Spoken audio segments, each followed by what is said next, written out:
or in this particular video, I'm going to be talking about some freelancing mistakes and also how you can avoid them, because it's not enough to talk about the mistakes. There is also need, and it's also important to also talk about how to avoid these mistakes.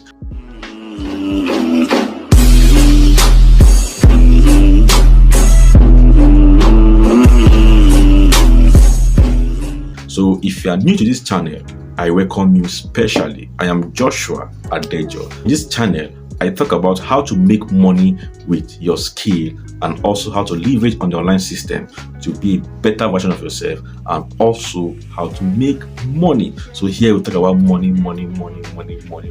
So if you have a skill, maybe you're a designer, you are a coder, you are a digital marketer, this is the best channel to learn how to make money with that skill. So in today's video, I'm going to be sharing with you how to avoid some freelancing mistakes, which I think they are very, very important. I'm going to be listening them to you, and I'm also going to be telling you or showing you or sharing with you how to avoid them. The first mistake I'm going to be sharing with you here is you not having a contract with a particular client. Don't forget, as a freelancer, you work independently. You're not employed by an organization. You are not officially employed by any company or any brand. You work independently, like you're like a self-employed person. So there are times where you just pick up a job without even having a contract with the person. For instance, you design a website and a client meets you and said, "Hey, I need you to design a website for me," and boom, you started working on the website without having a clear and a concise contract that has to do with that project. So as a freelancer, one of the mistakes you should avoid is working blindly.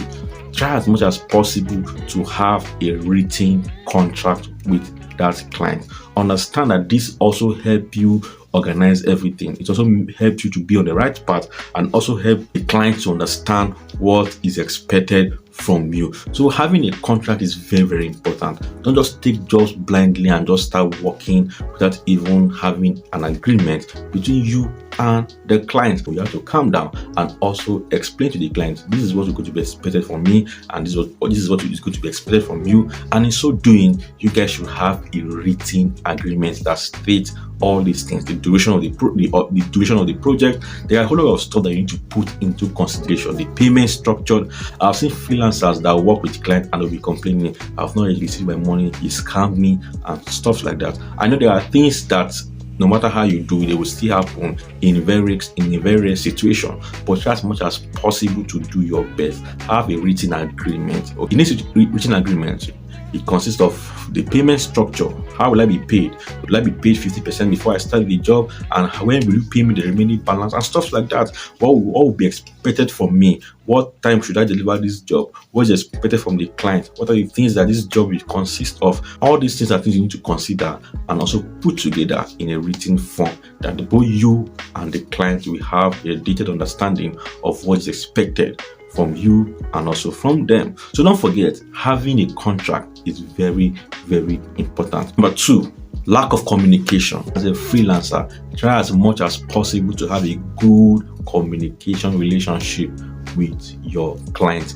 Don't just be the kind of freelancer that just take up job and boom, you're nowhere to be found until the day of delivery. Try as much as possible to update them as the project continues. Don't just pick up jobs and you're nowhere to be found until the day of delivery. Just show up and like, "Man, this is your job and stuff. This is what I've done." Try to have that consistent communication with them throughout the project time frame. It also helps you to build a relationship with the client, because one of the things you have to understand as a freelancer is that repeat customers is one of the things that will help you to a very, very great extent. If you're a freelancer and you have repeat customers or you have repeat clients, you will never go broke, because you have consistent income or consistent cash that is coming to you.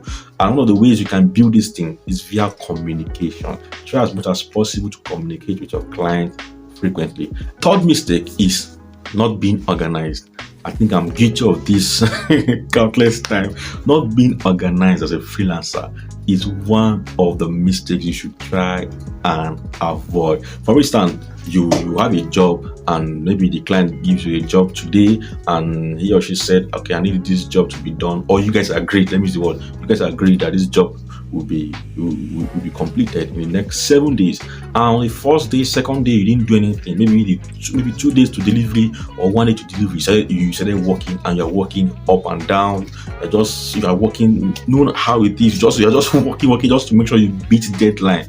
You need to be organized as a freelancer. It's very, very important. I'm guilty of this. I understand how it feels, and I understand how stressful it is at times to beat deadlines when you start working on a project very, very late. So try as much as possible to organize yourself. I learned this in the hard way. So if you are even given a job, structure everything. Okay, from this day to this day, this is what I'm going to do. Okay, break the project down. What is expected of me? What will I do to be able to achieve this thing, and be able to structure these things in days, in hours, or in a week, depending on how the project is and how it works well for you. But make sure you organize everything in such a way that before the day of delivery, you have everything figured out.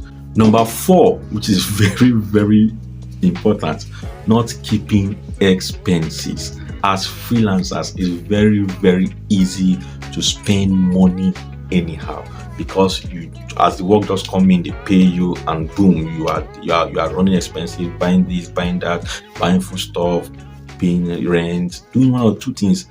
I know there are expenses for you to do, there are bills for you to pay, but as a freelancer, you need to understand that you are also a business person. You need to approach yourself as a business person. You need to track your expenses, know what comes in and what goes out. Don't forget, as a freelancer, there are times that you will not have plenty of jobs coming in. There are times you will have a very low amount of jobs coming in, and in this time, the money you have in store is what will help you overcome those periods. So don't be the kind of freelancer that just make money and just spend anyhow without keeping track of his or her expenses. Have some money for savings, have some money for emergencies, have some money for your gadgets. If maybe you're a designer or you use laptops, your laptop can spoil at any time. Something can happen to the device you are using at any time, and you need to fix it, and you'll be like, I don't have money. Why would you have money? So as a freelancer, you need to understand that there are times where you need money to do some emergency things. You need money for data, you need money to be able to subscribe to one thing you are doing. Maybe you work with a particular software, or you need a particular plugin, depending on the kind of job you do. You need to organize your expenses in order for you to be effective. You have to set aside money for feeding, money for transportation, money for fuel, money for, just make sure you organize yourself, track your expenses, and know what you are spending, what you need, and how to go about these things. At times you don't know how much you are making until you sit down to calculate it. When I started freelancing, when I came to a point where I have to sit down and check that how much have I even made so far, and I was amazed with how much I've passed through my account, because I didn't keep track of what I was making. The money was just coming, and I was just using it to do other things. And it's not that all those things are bad. No, I'm not talking about you using money to do bad things or spending money. No, even things that are very, very legit, things that are very, very good, you still need to track your money and know where your money is going to, the kind of volume of money that is going to that place, if it is necessary or if it's not necessary, if it's important or it's not important. Making money is one thing. Knowing how to manage that money is another thing. And don't forget, how you manage your money will determine how effective that money will be to you. So don't forget, track your expenses. The next mistake you should try and avoid is not following up clients. Yes, not following up clients. Learn how to follow up clients. Learn how to follow up clients. Make it as an habit to follow up your clients. I'm not even saying following up the client to ask them when next are we going to work again. No, follow them up to know the kind of job or the quality of job you deliver to them. It also makes them feel important. For instance, you design a website for a client, or you design a logo for a client. Follow them up, ask them how was it, how have you been using it? Ask them. It also makes them feel important to you. You understand? And with that, whenever they need your service again, they'll be very, very happy to come back. Lack of negotiation skill. A whole lot of freelancers don't know how to negotiate. As a freelancer, you need to understand that your ability to negotiate well will also determine what you make. Okay, don't be afraid to charge the client. Don't be afraid to tell them what they should pay you. What you should be more concerned about is explain to them how you can help them and how your skill set can be able to help them achieve a particular solution. You need to understand that as a freelancer, you're a business person, and one of the skills you need to develop is the ability to negotiate. Learn it. It's something that will help you even now and at the long run. It's important to value your time and your skill. So make sure you are well compensated for your efforts.